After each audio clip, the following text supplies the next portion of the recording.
Hello and welcome back to Phoenix Down Therapy. If you're new here, I'm starting a new series of videos where we're going to be diving into the world of counselling, exploring different practices and theories. Now, one question I get a lot from my clients is, what type of therapy is right for me? And honestly, I get it. It can be really overwhelming.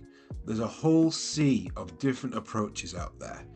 So, to help you make an informed choice, in this series we're going to be breaking down the various different types of counselling theories and where you can find them, so you can find something that best suits your needs. But before we dive in, there is something really important to mention. Like myself, a lot of counsellors practice what is called integratively. Strange word, I know. But what does that mean? Well, it means we blend together different therapeutic practices to better serve our clients. Personally, I always start with something called person-centered. Now that's because I believe it's a solid foundation for every type of therapy. It helps build trust and helps build a great foundation for my clients to build from. So, without further ado, let's talk about what is person-centered therapy and why sometimes just talking about things can make a huge difference. So, person-centered therapy, or PCT, or client-centered therapy is one of the most popular humanistic therapeutic approaches. It was developed in the 1940s by someone called Carl Rogers, a pioneering American psychologist. His big idea was that with the right conditions, we all have the ability to reach our full potential and become our true selves, or as he called it, our organismic self. He called this process self-actualization. Now, I know it sounds a bit abstract, but essentially the idea deep down is that everyone has the capacity for growth and change, and a lot of the time they already have the answers. The therapist is mainly just there to help you unlock that potential. So, how does this work in practice? Well, person-centered therapists provide three core concepts that are designed to help you grow and foster this self-actualization. The first one is Unconditional Positive Regard, or UPR. Basically, that means that if you're in the counselling room, you are there not to be judged. Whatever you bring into the conversation, you can say confidently, and some of the things you would say you wouldn't say to anybody else, you can say it to a therapist and be seen for who you truly are. Number two, congruence. That is basically the therapist being as real and authentic as it gets.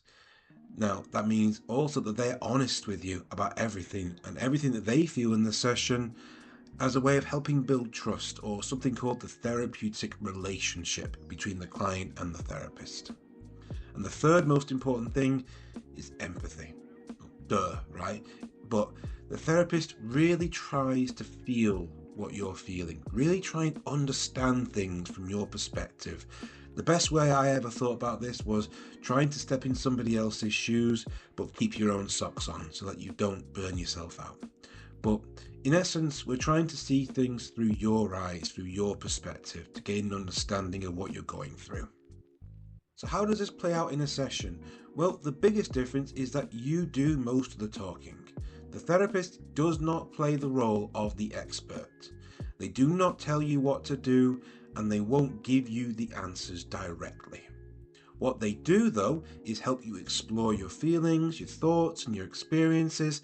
The session is very much led by you, not by the therapist. So, what that can mean is that some people come to therapy expecting some sort of guru or some sort of expert that's going to solve all their problems. But if you're approaching this from a person-centered perspective, we're not here to fix things for you. We don't give you the answers. Instead, we help you find the answers that work for you. If you think about it, how would I know what the best solution is for you? I'm not you. You know, and we always think that you always have the best answers for yourself. It's like we hold up a mirror so you can see yourself more clearly and realize that you actually have the ability to navigate your own challenges.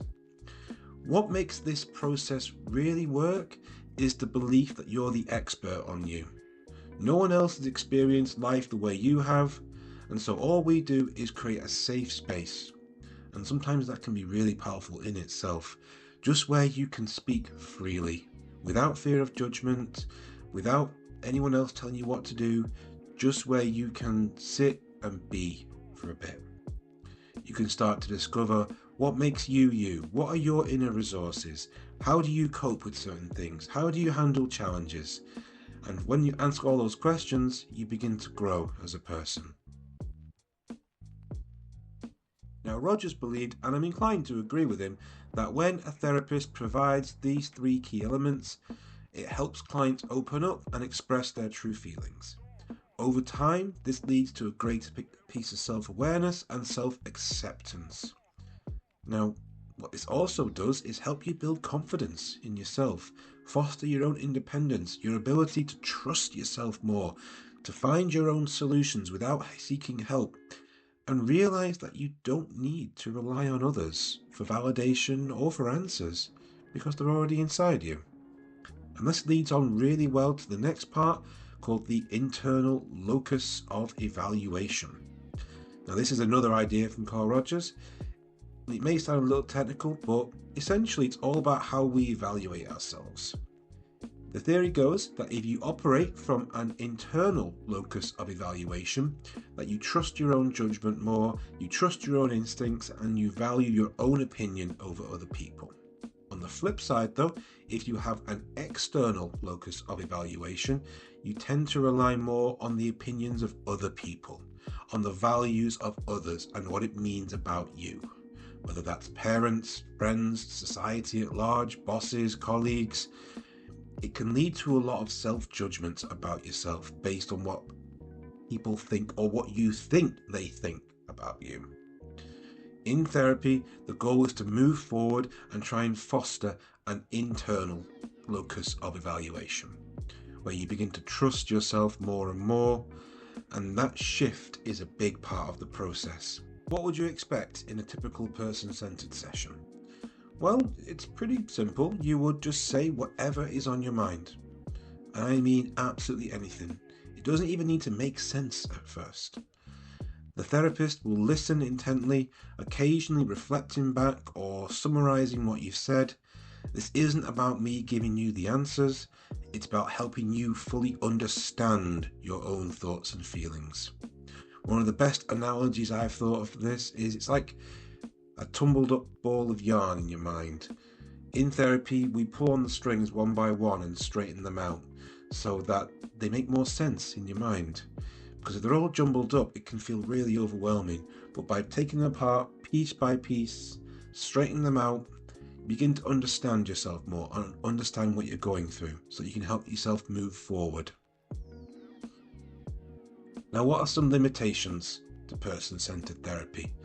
Well, I think it's great, but it's not for everyone. Some people can feel frustrated by a lack of structure, and some people do prefer a more guided approach, or especially if they're really struggling with feelings of intense anxiety, for example, a different therapeutic approach may be more helpful. And also, because person-centered therapy focuses on self-exploration and not on diagnosing or giving practical solutions, it may not be the best fit for certain people with certain mental health disorders that require a more structured approach. That isn't to say it can't be helpful, but usually this is where I would say an integrative approach where you can start with person-centered therapy and then move to something more structured as you build that trust in each other. So, is person-centered therapy right for you?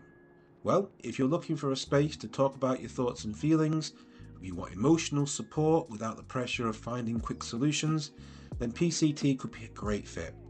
I find it especially helpful for clients who are suffering from things like bereavement and grief, low to middle levels of stress and anxiety, middle levels of depression, feeling stuck or feeling aimless in life, or relationship issues. But remember, if you're the type of person who needs a more structured approach or wants clear direction, PCT may feel a little limiting at times. So in conclusion, Person-centered therapy is all about providing a supportive, non-judgmental space where you can explore your own feelings and thoughts and experiences. It's a really powerful tool for self-discovery and growth, but like any therapy, it's important to find the right approach that works for you. So, if you found this video helpful, please don't forget to like, share, subscribe, all that good stuff. I'm going to be doing a lot more videos on this, so if you're interested, I'm going to try and put some more in a playlist and all that other stuff. If there's any you'd like me to do in particular, anything you're not feeling sure on, please leave a comment below. I'd love to hear it and I'd love to help how I can. Thank you very much for watching, and remember, you're not alone in your journey. There is help out there. Take care.